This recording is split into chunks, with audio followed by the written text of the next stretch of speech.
In this video, we are going to be looking at Minecraft on the M2 Pro 14-inch for those who want to see it. So for this version, I'm using Lunar and I'm testing out various shaders, the first one being the BSL shader. And in case you were wondering or new to this channel, I usually record on OBS, though I did just find new settings to not use the CPU to record, and I'll talk about that at the end of this video. So pretty much, if you guys are unfamiliar with Minecraft shaders, you could install them into your shaders folder. I'll go into that in a bit. And I just simply looked up a website for the 2023 best shaders, and this one was the BSL one, which is running at 35 frames per second, or around 30, with the Lunar client. I did have some issues running Continuum and SEUS shader. As soon as I click them, you can see here it just turns into a black screen and there's a bunch of errors. I'll do some further testing to try and figure that out.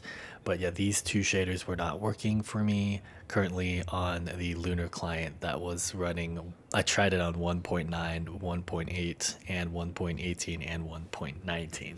So perhaps something there. The last two I tested was the SILDURS, I don't even know how to pronounce this, Extreme and High.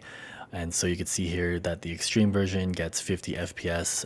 So really this whole video only tests out 3 different settings of slider configurations. Sorry, not slider, shader configurations. I do think that the first one I ran looked a little better, even though this setting is on Extreme. It does get better FPS. And you know, just taking a look at what you're visually seeing on screen is some of the water and tree aspects with reflection does look pretty nice on the M2 Pro.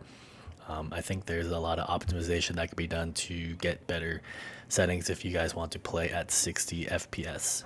Here's some settings and viewpoints for you, the viewer, to see what it looks like on high. Pretty much the same fidelity and graphical performance here, around 40 FPS as well. And you could still see some of that like light rays through the trees and stuff of that nature, which still looks pretty good. So pretty good performance. The Lunar client is, FYI, Apple Silicon native, so you should get better performance. And I think the native Java one, you could have a setting to run it natively on Apple Silicon as well. Well, now that you saw the performance, let's talk about how you could do it in Lunar. So one of the first things you'll need to do after downloading the client is turn off the lighting mod. That can be done by clicking on the t-shirt at the bottom and the front, and then searching for light and disabling lighting. Once that's done, you'll be able to go into your options and go into the video settings.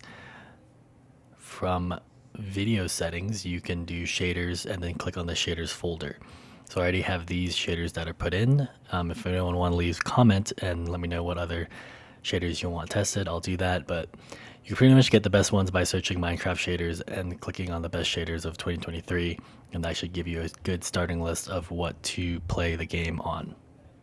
Lastly, there were some things I tried to do to optimize the BSL one, which I thought was the best visually looking shader.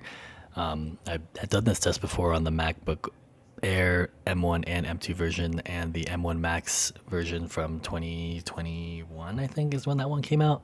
Anyways, a lot of people said just trying to turn off certain lightings, certain ambient occlusion, stuff of that nature.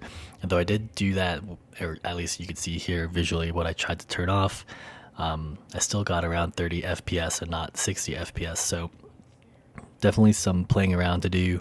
Turning off the specular map and normal map causes it to refresh the game. I'm not sure if I needed to restart the game, but from my testing, which was very quickly done in this video, you could expect to get probably 30 frames per second with this shader on. And then if you don't have any shaders on, you could probably run this at 70 frames per second native on Lunar client. We'll be posting an updated OBS recording setting. You can see here what the tools you need to do, but until then, let me know what shaders you want in the comments, and I'll see you guys for CSGO.